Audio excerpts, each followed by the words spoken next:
Je m'appelle Grégoire Jarran et mon parcours dans le cinéma pour le moment il est petit on va dire, c'est le début. Je suis en fin de master réalisation audiovisuelle à Lillois. J'ai réalisé mon premier court-métrage en fin de licence, donc il y a 2 ans, qui s'appelle Rien que nous deux et qui était présent au festival du court-métrage de Saint-Pierre.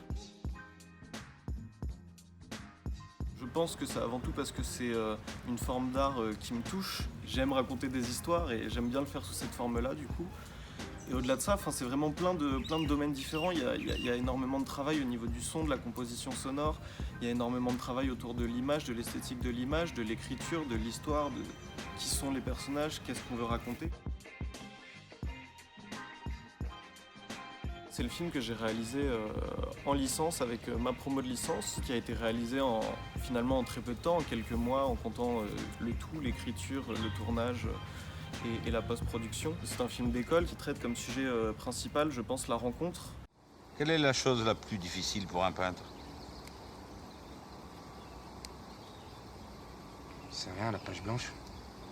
Oh, la toile blanche.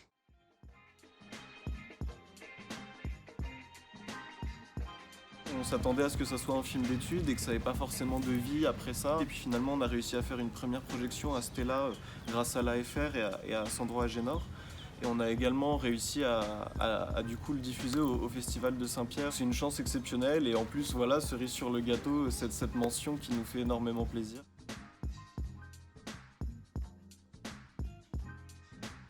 C'est très très formateur à la fois dans la création et à la fois derrière la diffusion. C'est-à-dire que nous-mêmes, une fois qu'on a le résultat dans les mains, on se rend compte effectivement de ce qui a marché, ce qui n'a pas marché, ce qu'on aurait pu faire différemment, ce qu'on aurait peut-être dû faire différemment. Et au-delà de ça, effectivement, la diffusion, ça permet d'avoir ces retours du public qui valent vraiment énormément quand on veut faire du cinéma. C'était des retours qui étaient parfois très constructifs et parfois juste des retours très émotifs finalement à partager avec le cœur. Les histoires les plus belles sont toujours les plus courtes. Et s'il y a disparu de ma vie. Et j'aime bien passer ce message de bah ouais, on avait 0 €, on avait très peu de temps et on a réussi à finalement concourir dans ce festival avec plein de films qui étaient des magnifiques films. Enfin, moi je les ai vus, j'avais presque honte au moment là où mon film allait passer de me dire oh là là, je passe avec ces gens-là. Ça met quand même une certaine pression quand on voit les autres films qui sont diffusés. Les influences sont énormes et multiples. J'ai tendance à être un peu touche à tout et même regarde tout dans le sens où j'aime beaucoup regarder différents genres de cinéma. On va dire que dans mes influences principales, il peut y avoir du Svensson, du Milos Forman, du Yorgos Lanthimos, même du Hitchcock sur le plan de l'image. Et on va dire qu'au-delà de tous ces réalisateurs que j'adore regarder et dont j'adore la cinématographie, l'inspiration principale, je dirais que c'est la réalité, ce qu'on vit au quotidien, les relations qu'on a. Et donc effectivement, on ne cesse d'être influencé et en même temps, on essaye de rajouter notre petit truc à nous, notre petite sensibilité personnelle. Aujourd'hui, c'est plus simple techniquement de faire un film. La preuve en est, on arrive finalement à faire un film en faisant appel à des gens motivés, etc. On peut même faire un film avec un téléphone maintenant. Après, que ça soit il y a 20 ans ou dans 20 ans, je pense que faire un film, ça sera toujours le même exercice d'élaboration finalement.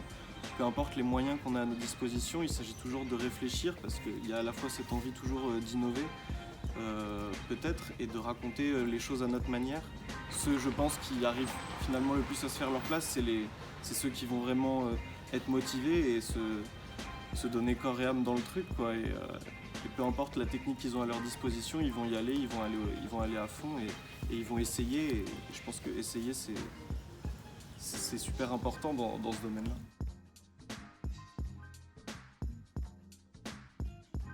Je suis en train de terminer mon master et donc dans ce cadre-là, ça me laisse l'occasion et la chance de refaire un dernier film d'études, donc mon deuxième court-métrage, dans lequel j'essaye d'aborder un registre un petit peu différent de celui du premier.